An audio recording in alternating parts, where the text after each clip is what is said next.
Mini episode 88 of the FDH Lounge is brought to you by Outside the Box Score, your home on the web for entertaining sports columns and videos. Follow them on the web at OutsideTheBoxScore.blogspot.com. The FDH Lounge. You want to schedule your life around it.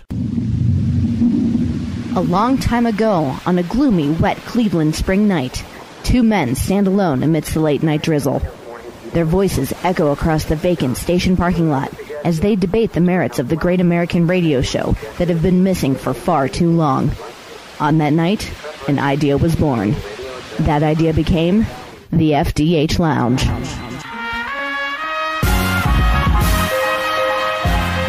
Welcome to the FDH Lounge. Hello, everyone. Welcome to FDH Lounge, mini episode number 88. This is Rick Morris from the FDH Lounge coming at you here today. We have a very, very special guest. We're very psyched to do this today, and incredibly so.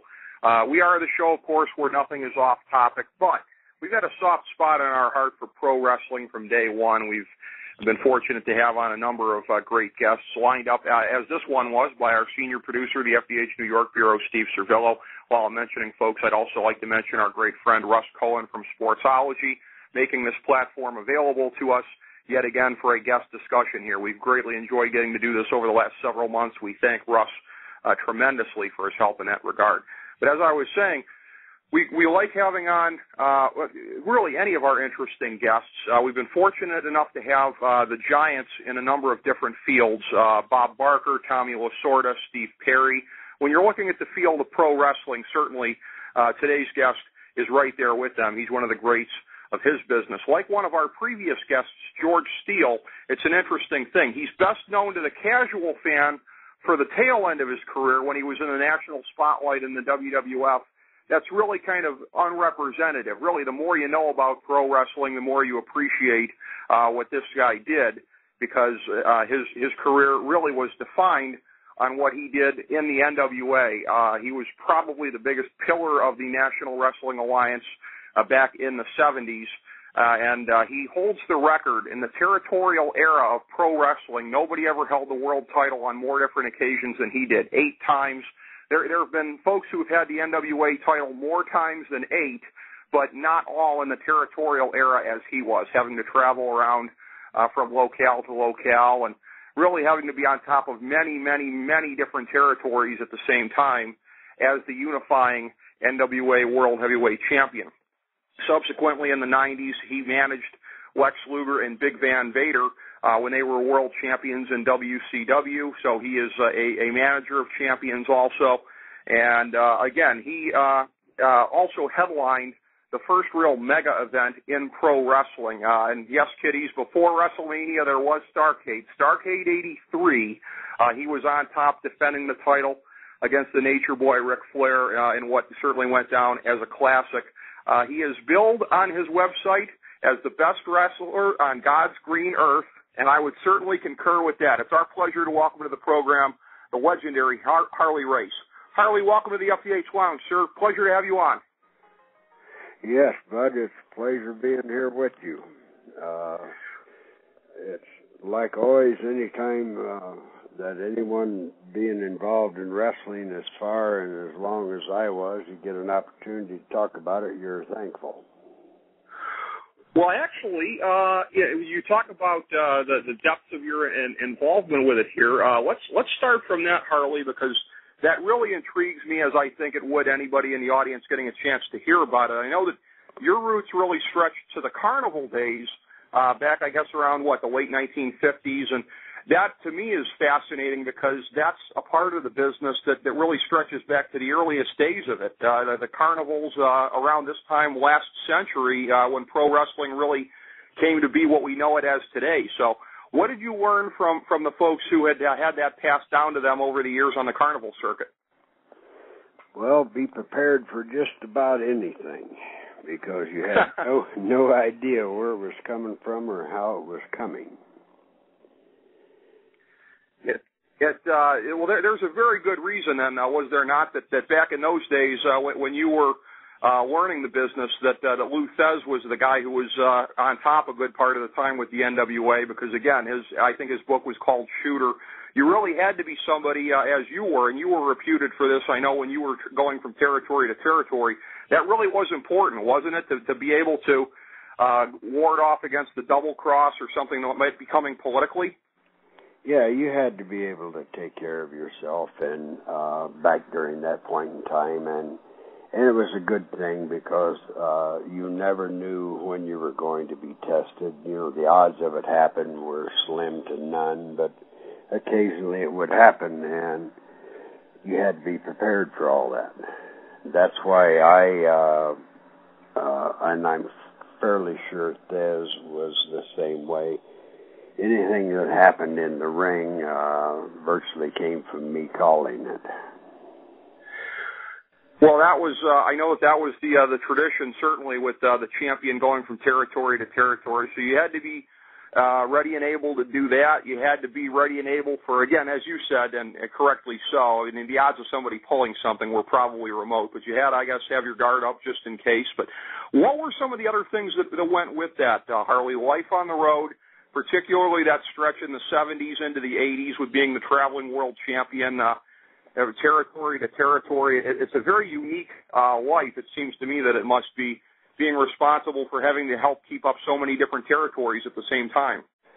Well, back during that era and time, not only were you, well, I was lucky enough to be able to fly to most of the places, which, again, you know, puts you through a lot of stuff because you were out there flying, going everywhere, and then once you got there, like going out for John Owen, say in Oregon, when you landed on the ground, you had 7 straight nights you were wrestling and a couple of 100 miles in between each little trip, and I always rented a vehicle and drove those miles myself rather than wait for one of his guys or him or whoever he, you know, put there for, you know, to drive you around. Mm-hmm. I always did that driving myself, so that just added to the difficulty of being champion, right along with having to be able to go an hour whenever it was needed. Well, that's true, because with going an hour, with doing the Broadways as they came to be known, that's something I wanted to ask you about also, too, because you and Ric Flair are probably the most famous in the regard of being champion many times, going into an arena, a local arena, as the so-called heel in the situation, representing or going up against maybe the most popular guy in the promotion, their number one local guy, and the art form, really, in making that guy look great and still getting out of there with the title belt. It's just, to me, it's a fascinating balancing act, and it's one that if you're in that role, you have to be able to carry it off night after night after night. How do you keep your own credibility while leaving the guy that you're wrestling against looking better at the end of the night? Well, actually, the better he looked, the better you would when you beat him, and most generally the champion beats somebody. You know, the hours were involved in it, but a lot of the times the champion beat most people. Mm-hmm. But being able to go an hour with anybody was had to be.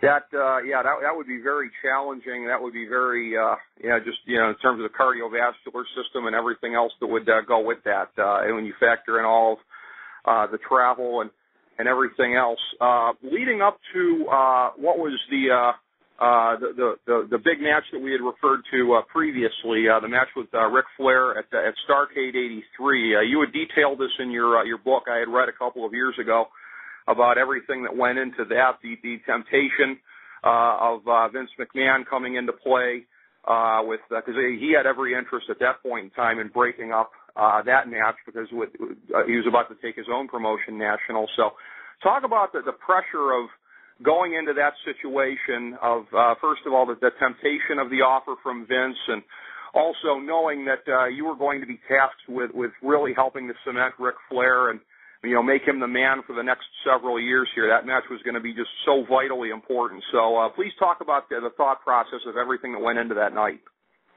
Well, there's where the honor and the trust system comes back into play. Had I have done what Vince wanted me to do at that point in time, sure, he would have liked it.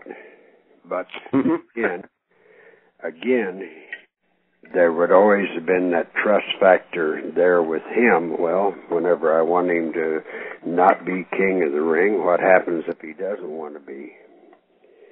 So it not only works as a reverse for you from the people who I was with at the time, but in the long run, it would have worked as a disadvantage to me from him also. That's true. I hadn't thought of it that way, but yeah, you really couldn't have a good two-way trust relationship out of a professional union that started in that kind of a way. That's an interesting thought there. I know that again, you were I believe you were involved as a partner. Were you not with the St. Louis promotion? And I know that you were vitally involved in helping to promote in Kansas City also. I'm interested for your thoughts on the two different cities, because the reputation has always been St. Louis, just about the capital, the mecca of the wrestling world, all the big events that came into there. And Kansas City was always regarded, from everything I've seen, as a much more difficult place to draw. So I'm curious for what you think accounts for that. If it was differences in market size, attitudes of the local population, what made one area so highly regarded and the other one really come off as such a struggle to put good crowds in? Well, run one, St. Louis only ran 18, maybe 20 shows a year. Mm-hmm. Kansas City ran 52 every week. And Sam had the pickings of the whole National Wrestling Alliance to get people into, because he was, at that point in time, president of the National Wrestling Alliance and pretty much called the shots on where the champion went. And it was just politically, it was just so much further ahead than Kansas City. And that held true until I became champion, because at that point in time, I also had an interest in the Kansas City promotion.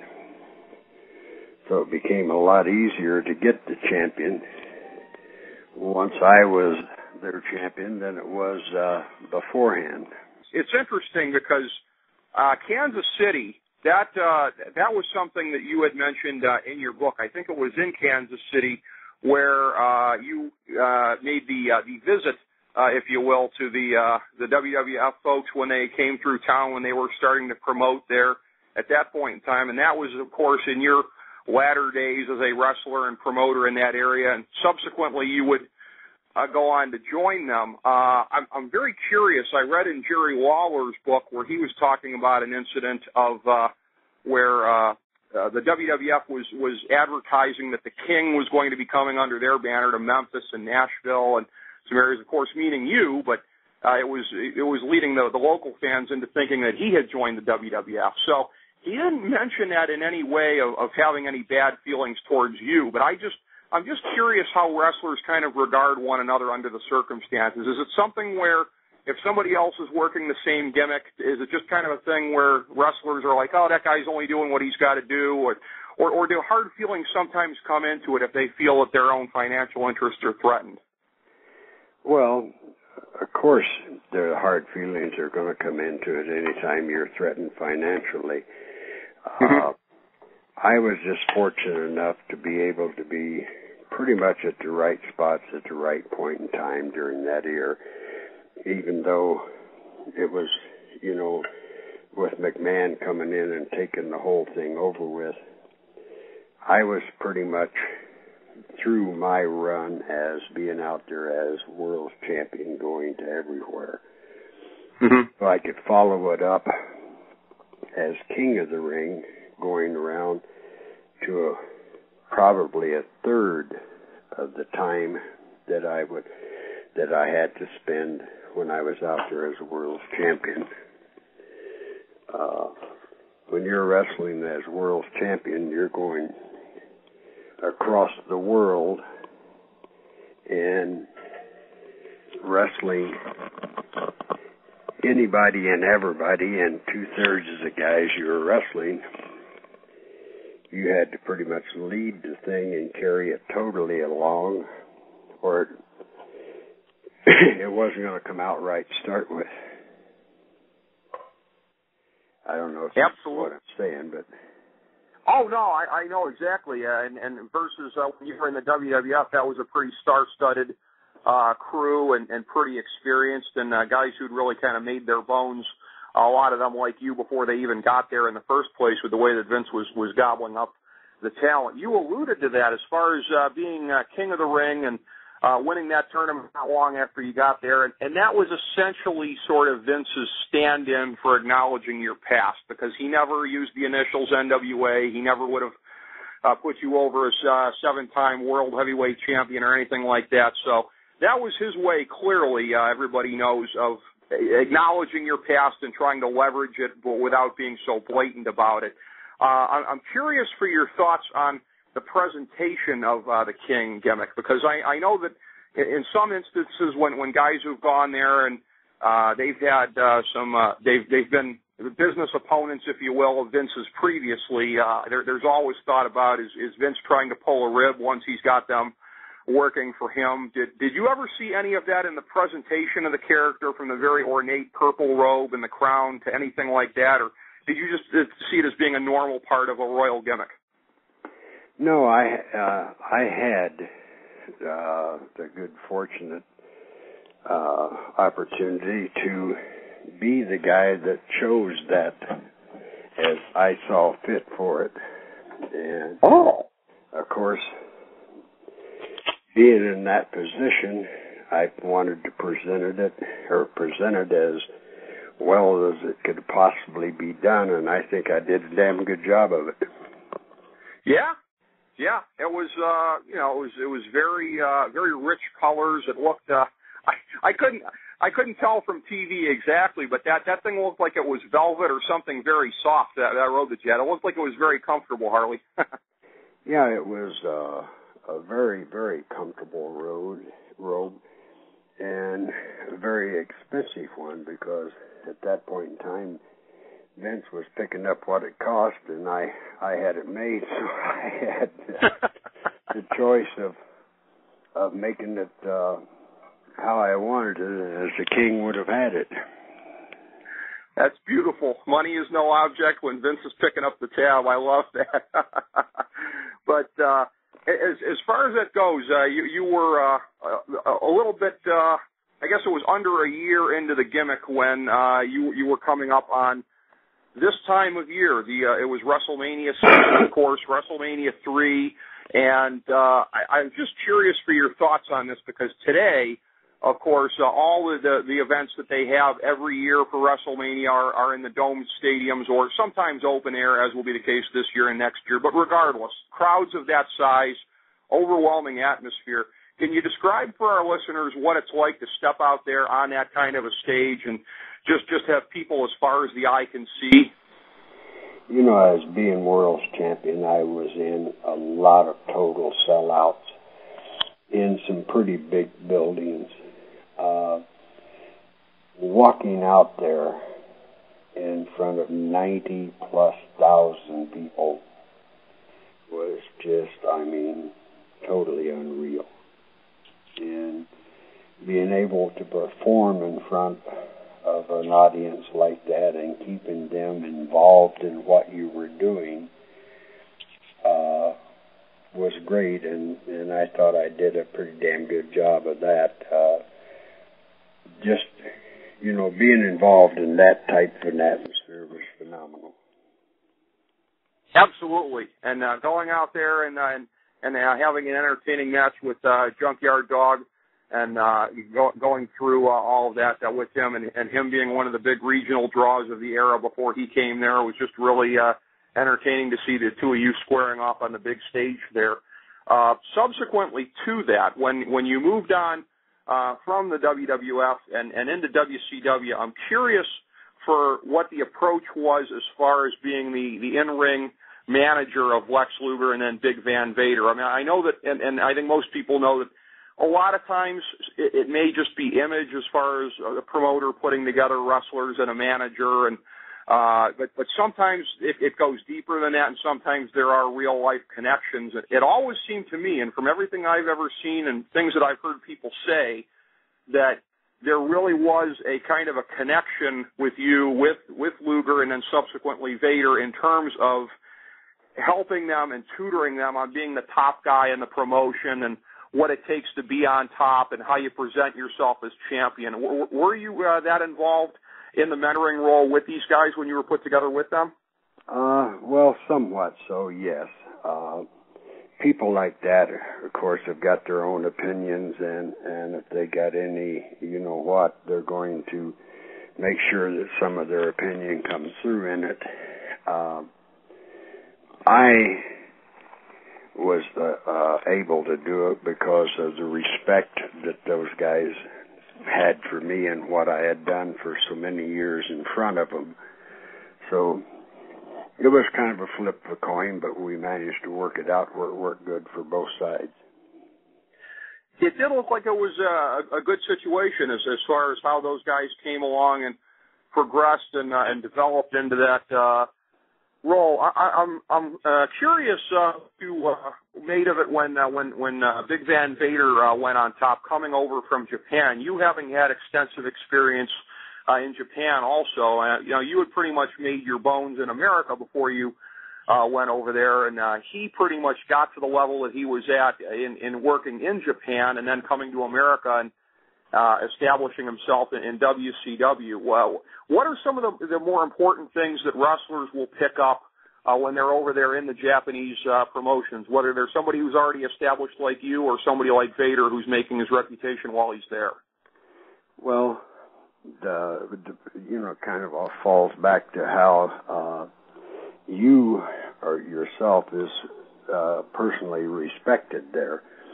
And I had all the respect in the world, and I treated them with the same type, and I made them look like they could beat the champion at any point in time, and they knew I was going to do that, so it was just a way of doing things that was different than what other guys could do, because they hadn't held the title. Well, I know it worked very well for you, because I know how highly you were regarded in Japan and how successful those stretches you were. I know that you were in the that first real big wave of Americans that really kind of made it over there and could go over there and have that kind of credibility on a regular basis. But as far as everything that you learned in your career, whether it be Japan, going back to the roots in the carnivals, everything like that, specifically, I know that you've got the Race Wrestling Academy going as we kind of turn to present day here in some of your activities. What are some of the precepts that you consider to be the most important as you're teaching these guys now? Because we've seen a very welcome, I think, back to basics kind of a movement right now where guys like CM Punk and Daniel Bryan can be successful, and they're guys that seem to embody a lot of the things that you did when you were on top. What do you find to be the principles that are most important to teach this younger generation of guys? To be able to go in that ring and come out of there with having a classic match with anybody that you're sent in there to have it with. That isn't an easy task by any means, and there's a select group of people in the world that can do it, or hell, we would all be in there. Mm-hmm. But, well, it's definitely something to aspire to. I mean, if guys aren't aiming to be at that level, then they have no chance of making it in the first place. But as far as everything that's going on there, I know that you've got the academy going where you're teaching the guys, and also the WLW World League Wrestling promotion also. Talk about that for a second, if you will. Some of the promotional thoughts that you have, some of the things you try to get across with that promotion. Well, I tried to get across the Harley Race philosophy of what I've done all my life. This is the only job I've ever had and the only job I've ever wanted. When you go out there with that in mind, it's fairly easy for you to be able to move forward with what you're doing and bring it around to where the people will accept it, respect you, and have a great time while they're there. Well, that's all anybody could ever ask for, and a chance to get to go to a show that is promoted by Harley Race, and with everything that you've learned over the decades and poured into it. Certainly, the hub for any of this stuff would be, of course, at harleyrace.com. It's got plenty of information there, of course, on WLW and the Race Wrestling Academy. Take a minute here, sir. Anything that we really didn't cover in enough detail thus far? Anything else that people should know about what you've got going on and what some of your plans are? No, just that every show that I run is a benefit for something. No matter what town it is in the 4 or 5 state area that I run here in the Midwest, anytime we're in that town, all that money doesn't leave town with me. 30 to 40% of it goes to benefit whatever organization that I'm running the show for there at the time. Excellent. Well, God bless you, sir, because that's a great, that's another dimension to giving back, really, too. I mean, giving back to this generation that's coming up, trying to teach them the principles of the business and how to be successful in it, and then the philosophy of giving back to the communities that are supporting the promotion. That's a tremendous thing. I certainly hope that all of our listeners will keep up with everything here at harleyrace.com. And all I can say, sir, is that we so much appreciate the chance to talk to you here today about your great career, everything that you've got going on. We'd love to have you back anytime. We thank you so much. And it's always an honor to be able to talk to the people. Excellent. Well, thank you, sir. The great Harley Race, everyone. We appreciate having had him on. This is FDH Lounge, mini episode number 88. Thank you for tuning in.